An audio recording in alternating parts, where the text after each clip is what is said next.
So let me ask you something. You've got maybe 10, 15, $20,000 sitting in a high-yield savings account right now, earning you 4.2%, maybe 5% if you really shopped around, and you're feeling pretty good about that, right? Because your parents' generation was getting like 0.01% at the big banks, so you're winning. You're being smart with your money. Except you're also sitting on $47,000 of student loan debt at 6.39% interest. Or maybe it's a car loan at 7.2%, or credit card debt, God forbid, at 19.65%. And here's the thing that's going to sound crazy. That 1% interest rate on paying down your debt, it's actually making you more money than that 5% savings account. And I'm going to prove it to you with math that's going to make you really uncomfortable. My name is Ron, and I spend way too much time thinking about why smart people make completely backwards decisions with their money. If you're someone who's been told your whole life to always have an emergency fund and never touch your savings, but you're also drowning in interest payments every single month, make sure to hit that subscribe button and give this video a thumbs up if this helps you out. Because what I'm about to show you goes against everything your parents, your bank, and basically every financial guru on the internet has told you. But the math doesn't lie. Look, I get it. We've all been conditioned to believe that having money in savings is the ultimate sign of financial responsibility. There's something psychologically comforting about logging into your bank account and seeing that number. It feels like security. It feels like you're doing something right. And I'm not here to tell you that savings are bad. They're not. But here's what most people don't realize. There are two completely different types of returns on your money, and we've been taught to obsess over the one that matters way less. Let me explain what I mean. When you put money in a savings account earning 4.2%, you're getting what's called a nominal return. You put in $10,000, and at the end of the year, you have $10,420.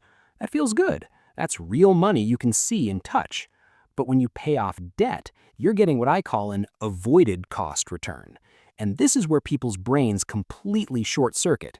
If you have a $10,000 loan at 6.39% interest, you're paying $639 in interest every single year just to keep that debt alive. So if you take that $10,000 and pay off the loan instead of putting it in savings, you're not just saving $639, you're getting an effective return of 6.39% on that money, guaranteed, risk-free.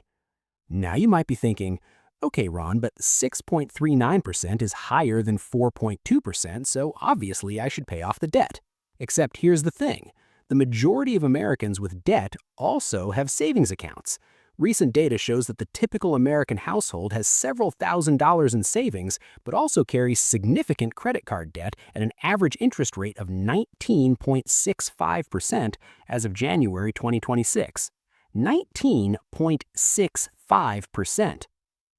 That means they're earning maybe $420 a year on $10,000 in savings while paying $1,965 a year in interest on $10,000 in credit card debt. They're literally losing $1,545 a year by keeping both the debt and the savings. That's not financial security, that's financial self-sabotage. So why do we do this? Why smart, educated people make this objectively wrong decision? Because we've been lied to about what financial security actually means. Here's what happened. Your parents grew up in a different era. They lived through recessions where people lost their jobs and had no safety net. So the message got drilled into their heads, always have cash on hand, never be without savings, don't touch your nest egg. And that advice made sense in 1982, when savings accounts earned 10% interest, when you could actually grow wealth by keeping money in the bank. But we're not in 1982 anymore. Inflation is eating away at your purchasing power faster than your savings account can keep up. Meanwhile, debt has gotten obscenely expensive. The average credit card APR is sitting at 19.65% right now. Student loans for undergrads are 6.39%. Even good debt like mortgages can run you 7 to 8% depending on when you bought. So you're earning 4 to 5% on your savings and paying 19.65% on your debt, and you still feel like you're doing the right thing because you have an emergency fund. Look, I'm going to be blunt here. If you're paying high-interest debt while simultaneously keeping money in savings, you don't have an emergency fund, you have an expensive security blanket, and that blanket is costing you thousands of dollars a year.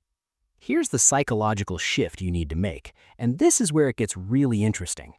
Paid-off debt is savings. Think about it.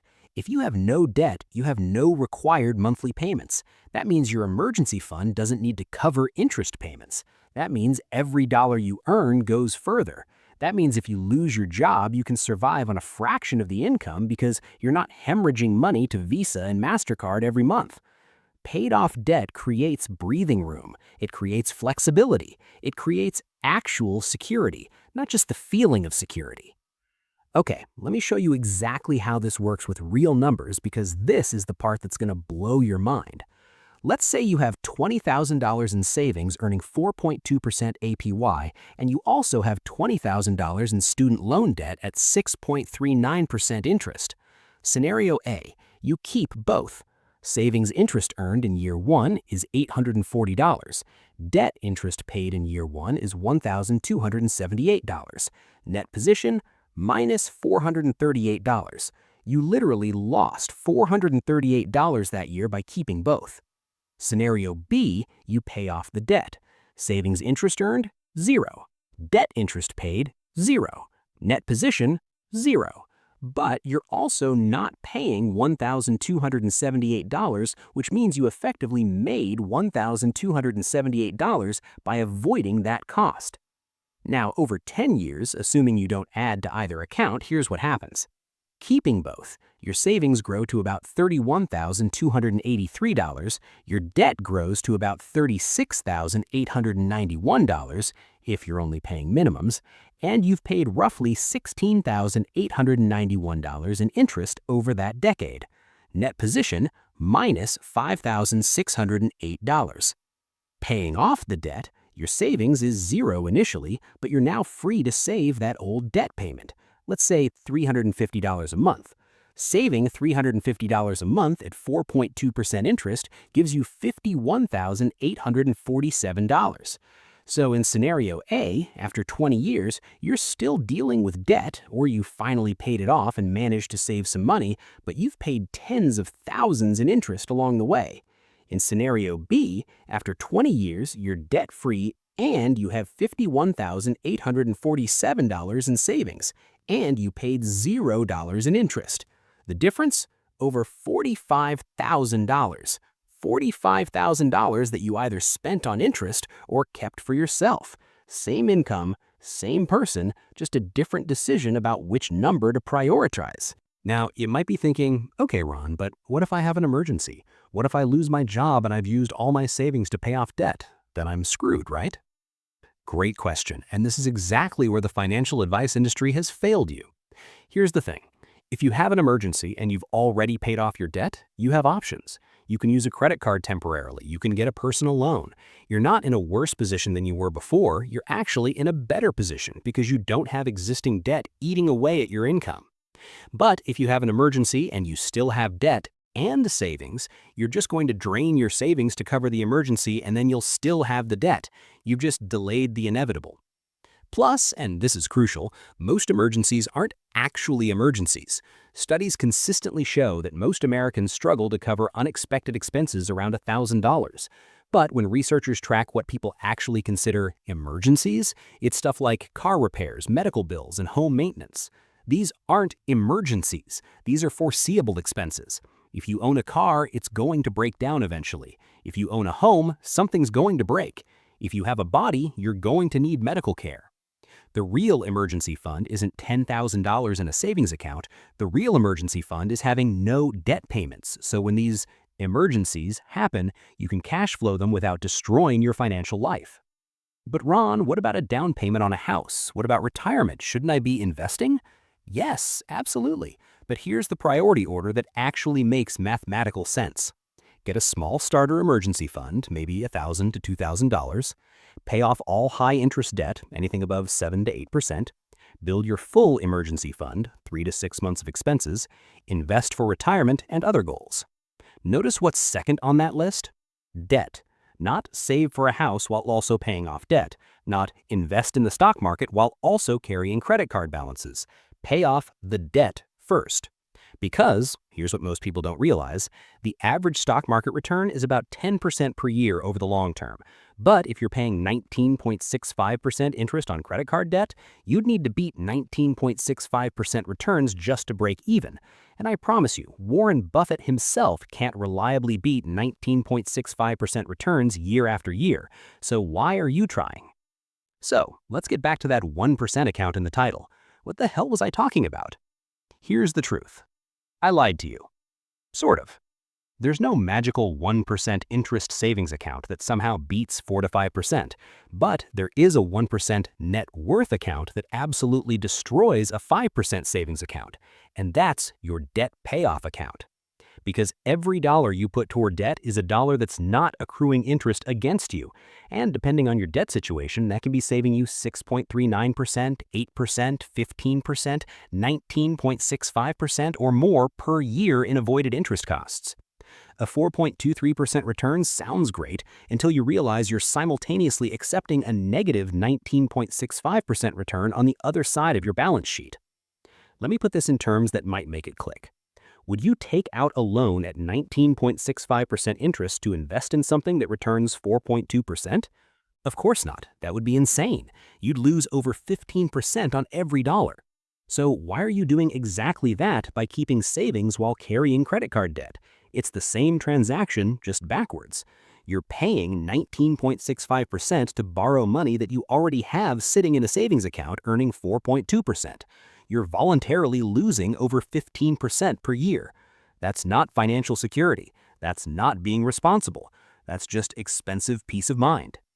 So, here's what you're going to do right now, today. Step 1, make a list of all your debts: credit cards, student loans, car loans, personal loans, everything. Write down the balance and the interest rate for each one. Step 2, make a list of all your savings: checking accounts, savings accounts, money market accounts, everything. Step 3, do the math. Add up all your interest rates on your debts, add up all your interest rates on your savings. If the debt interest is higher than the savings interest, which it almost certainly is, you're losing money every single day you wait. Step 4, keep a starter emergency fund. I'm not telling you to drain your entire savings account and be left with zero. Keep $1,000 to $2,000 in cash for true emergencies. But everything beyond that, it needs to go toward debt today. Step 5, attack the highest interest debt first. Take every extra dollar you have, everything above your starter emergency fund, and throw it at your highest interest debt until it's gone. Then move to the next one. Once you're debt-free, take that old debt payment and split it. Half goes into rebuilding your full emergency fund, half goes into retirement investing or other goals. Within a few months, you'll have more savings than you started with, but now you have zero debt eating away at it. This isn't complicated, it's just math, but it requires you to make a psychological shift from "I need to see money in my account to feel secure" to "I need to eliminate the things draining money from my life to actually be secure." Look, I know this is hard to hear. I know it goes against everything you've been taught. I know it feels scary to use your savings to pay off debt because savings feel safe and debt payoff feels like you're losing something. But you're not losing something. You're buying your freedom. You're buying your flexibility. You're buying a life where every dollar you earn is actually yours instead of being promised to a bank or a credit card company. The 1% account that beats 5% isn't a magical banking product. It's a mindset shift. It's realizing that the highest return on your money isn't in some high-yield savings account.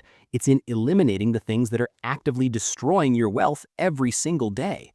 So, if you're ready to stop making expensive decisions in the name of financial security and start making decisions that actually build wealth, hit that subscribe button, drop a comment, and let me know how much debt you're planning to destroy after watching this video. And give this a thumbs up if I just changed the way you think about money. Because that 4 to 5% savings account, it's not keeping you safe, it's keeping you broke.